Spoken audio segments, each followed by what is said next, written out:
Voyons voir si ce que dit la décision. Le président, bien la décision, bien entendu, concerne les mesures de protection. Monsieur McDonald, bien entendu, nous avions demandé si la conférence doit se faire la déposition doit se faire par vidéoconférence. Quand est-ce que cela va se faire? Cela peut avoir un impact sur le calendrier. Et notre préoccupation, c'est les témoins 0369 et le juge Tafousser. Mais cela, ce sera après les vacances judiciaires. Monsieur McDonald, je voudrais d'abord m'assurer que nous sommes tous d'accord sur cela parce qu'en fonction du calendrier et de la rapidité avec laquelle nous traitons les 6 premiers ou les 5 premiers témoins, nous avons quelques jours simplement de congé le 17 février, avant le 17 février. Le juge président. Nous n'allons bien entendu pas interrompre témoin pour entendre la deuxième partie 2 semaines plus tard ou 3 semaines plus tard, bien entendu. Monsieur McDonald, bien, donc dans ce cas-là, je peux vous assurer que pour le témoin qui doit voyager et qui a des dispositions à prendre, et étant donné ses obligations professionnelles, il ne pourra pas déposer avant le 3 mars. Le juge président, je ne peux pas dire cela parce que je ne sais pas pour l'instant, Monsieur McDonald. Eh bien, c'est ce que je voudrais justement pouvoir discuter. Le président, bien. Monsieur McDonald, donc nous attendrons votre décision sur le 441.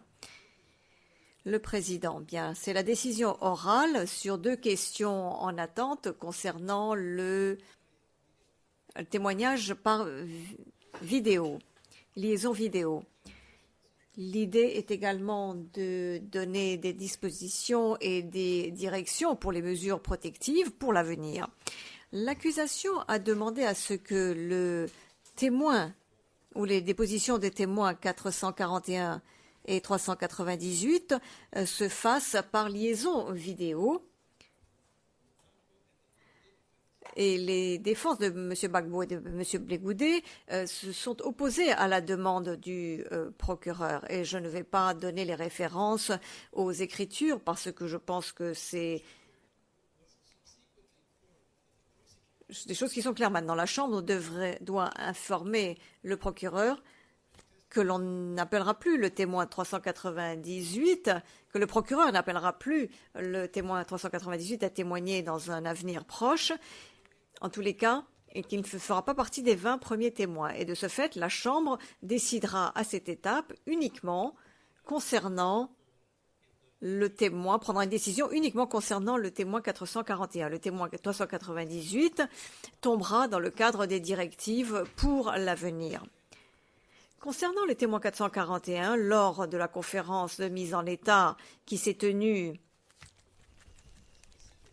le 14 janvier 2006, le procureur a indiqué que la requête pouvait être retirée. Les informations confidentielles et spécifiques sur la situation actuelle du témoin ont émergé des premières évaluations de vulnérabilité et ont été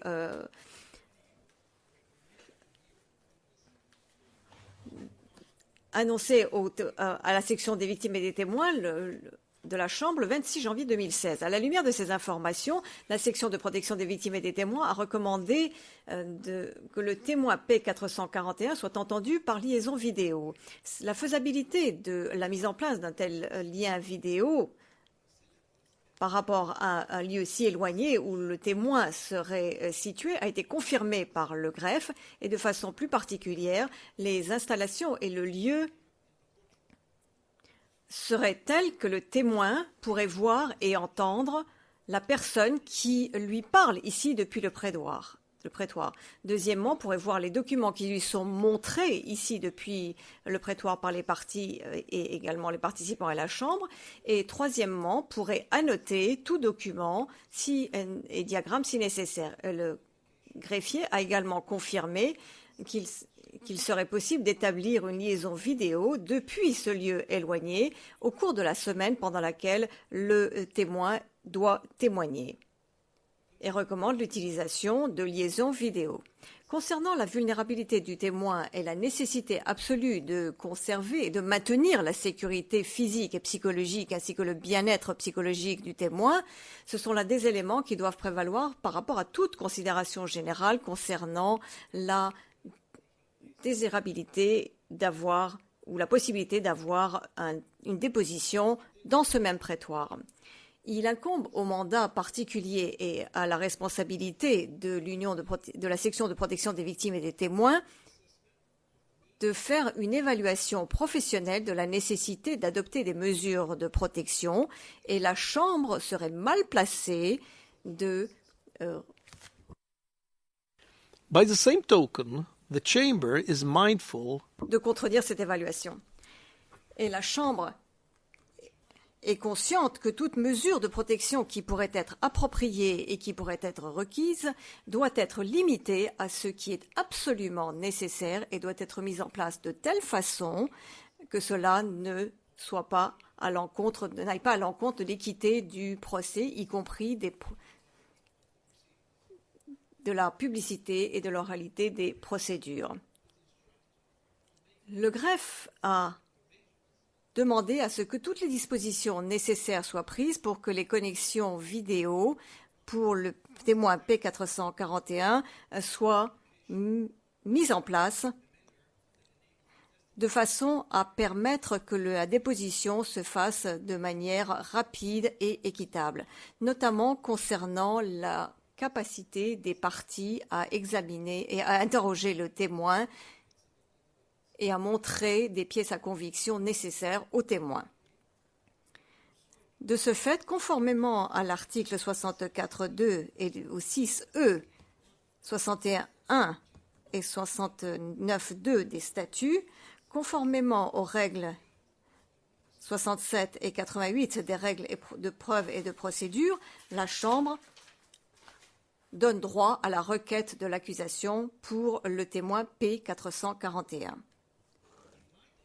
À la lumière des considérations susmentionnées, le juge président, qui doit maintenant donner des orientations générales concernant les demandes de mesures de protection et de mesures spéciales, celles-ci s'appliqueront également à des requêtes en attente et pour lesquelles une évaluation de la section des victimes et des témoins, de la protection des victimes et des témoins, doit encore être remise, notamment la demande de l'accusation pour des mesures de protection concernant le témoin P0097, qui a demandé l'utilisation d'un pseudonyme et de floutage des traits du visage et d'une déformation de la voix, à laquelle se sont opposés la défense de M. Blégoudet et de M. Gbagbo. L'évaluation faite par la section de protection des victimes et des témoins dans les questions concernant la demande de mesures de protection, concernant la sécurité physique et le bien-être physique et psychologique des témoins et des victimes, sont par définition professionnelles, spécifiques aux affaires et neutres. Les informations sur lesquelles se basent ces évaluations sont essentiellement confidentielles. Et ce n'est que dans des scénarios très particuliers et exceptionnels, si cela se pose, que des parties peuvent faire des demandes concernant des points qui concernent la sécurité pour satisfaire la Chambre et lui montrer qu'il est nécessaire de s'écarter des recommandations spécifiques qui ont été faites par la section de protection des victimes et des témoins et les rejeter. De ce fait, la Chambre décide d'aller dans la direction suivante. Dans l'exercice de la règle 87.2 des règles de preuve et de procédure, les mesures de protection demandées par l'une quelconque des parties et soutenues et étayées par une évaluation et des recommandations de la section de protection des victimes et des témoins, c'est-à-dire sous forme de liaison vidéo, de déformation de la voix et de floutage des traits ou de mesures de soutien particulières, seront rendues. Et de ce fait, pour la durée du procès, il est demandé aux parties de prendre contact avec la section de protection des victimes et des témoins et de notifier la Chambre, les parties et les participants des mesures de protection demandées et de l'évaluation favorable de la section de protection des victimes et des témoins suffisamment à l'avance, avant le moment où ces mesures doivent être mises en place, afin également de permettre aux parties n'ayant pas fait la demande de faire leurs observations de nature particulière à cette affaire lorsque cela est approprié en conformité avec la règle 87.2d. Si une objection devait être soulevée en rapport avec la compatibilité des mesures de protection et l'équité de la procédure sur la base d'observations spécifiques à l'affaire qui pourraient être soumises soit par l'une des parties ou l'autre, la Chambre prendrait rapidement une décision par rapport à ces objections. La deuxième décision concerne la demande urgente de l'accusation d'amender le protocole unifié des pratiques utilisées pour préparer et familiariser les témoins qui doivent déposer au cours du procès. C'est là le titre de la requête. Il s'agit donc de l'écriture 399 et les deux défenses de M. Gbagbo et de M. Blé Goudé ont fait d'une certaine façon objection à cette requête. Dans la mesure où les deux requêtes et les deux réponses sont classées confidentielles, la Chambre prendra cette décision de façon à éviter la diffusion de l'information et en conformité avec ce qui a été dit au début, il est demandé aux parties de déposer une version expurgée dans les délais les plus courts. La Chambre note, et je cite, que la décision concernant la préparation et la familiarisation des témoins, fin de citation, adoptée à la majorité le 2 décembre 2015 par la Chambre, et je cite, le protocole unifié sur les pratiques utilisées pour préparer et familiariser les témoins pour déposer lors des procès, fin de citation, et qui sont annexés à ce document. La Chambre note également, et je cite, que la décision sur les témoins vulnérables et sa décision également sur l'évaluation de la vulnérabilité et les procédures de soutien pour faciliter la déposition des témoins vulnérables. Le procureur demande 3 amendements à ce protocole. Premièrement, et je cite, permettre aux témoins vulnérables de procéder à un réexamen de leur déclaration lors d'une séance qui serait organisée par l'unité, prendre connaissance de certains éléments qui seraient annexés à leur déclaration ou auxquels il y serait fait référence et qui seraient présentés par le procureur lors de leur déposition de façon à éviter des souffrances psychologiques qui pourraient provenir d'être exposés à ce genre d'éléments et de pièces lorsqu'ils seraient au prétoire en train de témoigner. Deuxièmement, permettre, dans ce cas-ci, la présence et un échange limité avec un conseil de la partie demanderesse de façon à éviter que l'on soumette le témoin à une deuxième traumatisation. La deuxième demande, et je cite, donner aux témoins l'occasion pendant leur témoignage des séances de lecture encadrées et une interaction limitée avec les avocats de la partie demanderesse si, à l'issue d'avoir lu leur témoignage, le témoin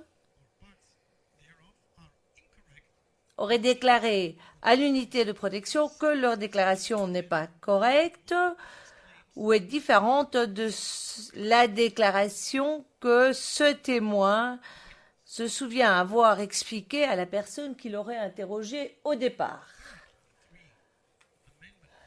Troisième amendement qui est demandé par le procureur est le suivant, et je cite, « Permettre aux témoins à qui l'on documents d'autres pièces lors de leur témoignage dans le prétoire de se familiariser avec certains de ces documents pendant les séances de lecture qui sont organisées et encadrées par l'unité de protection des victimes et des témoins.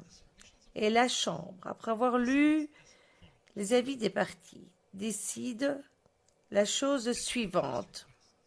Eu égard à la première requête, la nature des raisons qui ont été avancées par le procureur implique que la Chambre se penche sur cette question avec la plus grande prudence. Le scénario invoqué dans la première demande du procureur est très spécifique.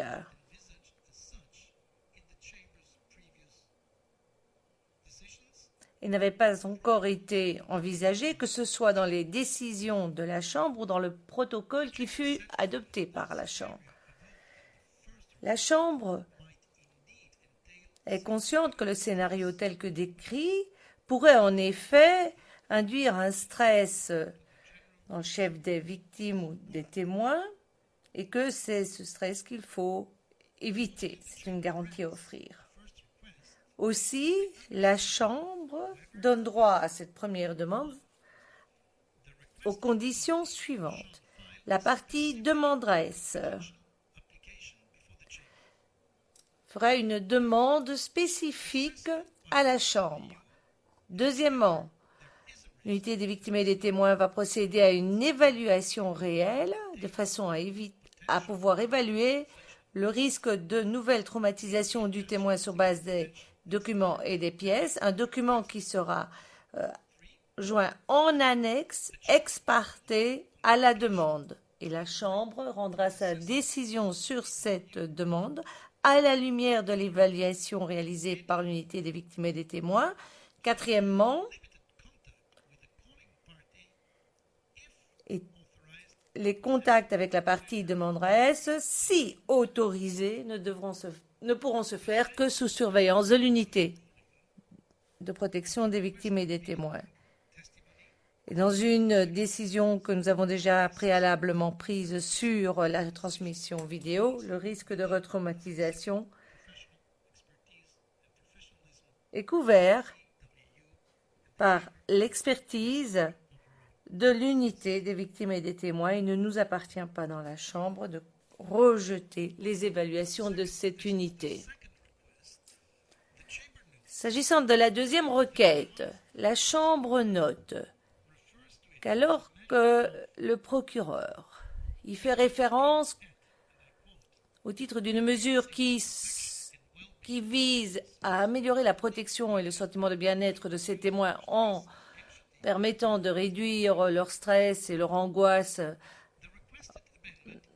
à la veille de témoigner, malgré tout, cela réintroduirait de manière assez subtile un système de préparation des témoins alors que c'est par excellence ce qui a voulu être évité. C'est ce qui inspire la décision de la Chambre. Le degré de conformité entre une déclaration écrite et la déclaration du témoin sous serment et l'obligation qui en découle de dire la vérité est au cœur même de la crédibilité et fiabilité du témoin et doit faire l'objet d'un débat dans le prétoire. Aussi, la Chambre ne donne pas droit à cette deuxième requête. Quant à la troisième requête, la Chambre est d'avis que si elle devait donner droit à cette requête, cela reviendrait, une fois de plus et de manière inévitable, à soit contourner, soit introduire une exception à la préparation des témoins qui, pour le moment, n'est pas permise, eu égard à la nature assez vague et les critères qui déclencheraient cette situation. Une telle exception aussi large que proposée introduirait beaucoup trop d'incertitudes et de contestations et entraînerait des conséquences non souhaitables et contraires à des procédures à la fois équitables et rapides. Aussi, nous refusons cette troisième requête. Et c'est ce qui nous amène à la fin, mais pas tout à fait. Le procureur a encore une question par rapport aux commentaires sur les 2h30. Est-ce que je dois comprendre que le témoignage du P441 pourrait être organisé alors pendant les congés judiciaires? Est-ce que c'est ce que j'ai cru comprendre de votre décision? Le juge président, je n'ai pas compris la question. Mais c'est à vous, finalement. Vous devez voir ça avec l'unité des victimes et des témoins. C'est à vous de vous organiser. Le procureur, c'est bien. Je vous reviendrai demain sur l'organisation du calendrier, etc. Le juge président, très bien. Prenez contact avec l'unité des témoins, des victimes et des témoins. C'est à vous de vous organiser. Nous sommes là pour écouter. Ce n'est pas à nous d'organiser les témoins. Vous savez, quand nous sommes en audience, pour combien de temps nous sommes en audience, le reste vous appartient. Oui, le procureur, nous ferons de notre mieux, mais le témoin 0369 peut prendre beaucoup plus de temps que prévu et je n'aimerais pas qu'il doive rester 2 semaines de plus à La Haye pour rien. Le juge président, nous non plus, nous ne souhaiterions pas qu'il doive rester 2 semaines de plus à La Haye. Le juge président présente ses excuses aux interprètes dans toutes les cabines. Nous allons lever l'audience. Et une fois de plus, merci pour vos discours d'ouverture. Nous reprenons demain à 9h30 pour écouter le premier témoin.